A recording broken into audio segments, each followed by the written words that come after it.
Putin's stature declines as dangers grow closer.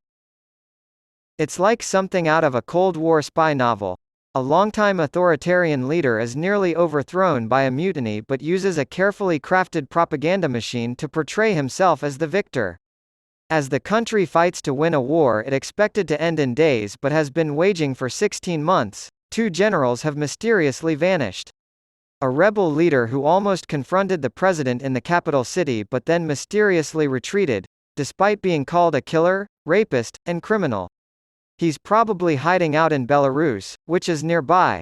The president's previous challengers have all met untimely deaths by poison or by falling from hotel windows, and the rebel leader has been missing for quite some time. However, the events unfolding in Russia this week aren't like something out of a compelling but stale novel.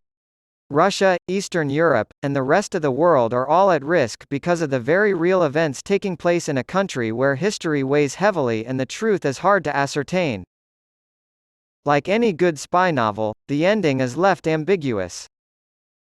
Russia is in a cul-de-sac, says former Utah governor and current ambassador to Russia Jon Huntsman, who previously served as Obama's ambassador to China, a close strategic partner of Russia.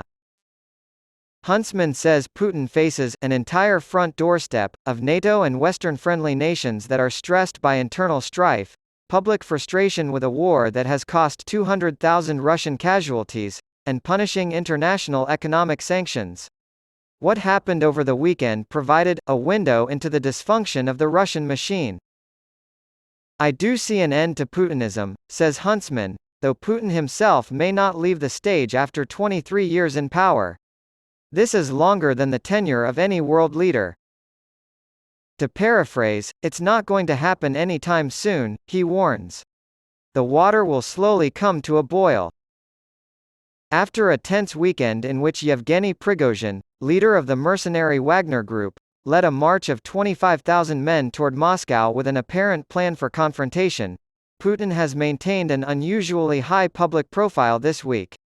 Curiously, Putin's military didn't put up much of a fight when he turned around only 125 miles from Moscow. On both sides, speculation ran rampant. Some have hypothesized that Prigozhin was dissatisfied with the number of Russian troops who joined his cause, and thus decided not to push forward. Some have speculated that Putin was intimidated by the large number of people who didn't attack. The Wagner Group members were given the option of joining the Russian military, returning to their families, or going to Belarus as part of a deal Putin supposedly struck with rebel leader Prigozhin. Despite Putin's efforts to have the mercenary team disbanded, reports emerged on Thursday that the Wagner Group had set up camp in Belarus. There is speculation that Putin is prosecuting or punishing anyone who helped or had advance knowledge of the mutiny attempt because two of Putin's generals, Valery Gerasimov and Sergei Surovikin, have not been seen in Russia.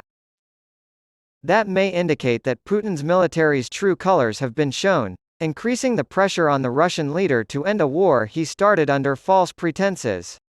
It could also motivate the former KGB intelligence officer to intensify his propaganda campaign and crack down on anyone who stands in the way of his plans to make Russia even stronger. Have these developments weakened Putin? Former National Security Advisor to President George W. Bush Stephen Hadley says, yes, he has, in the short run.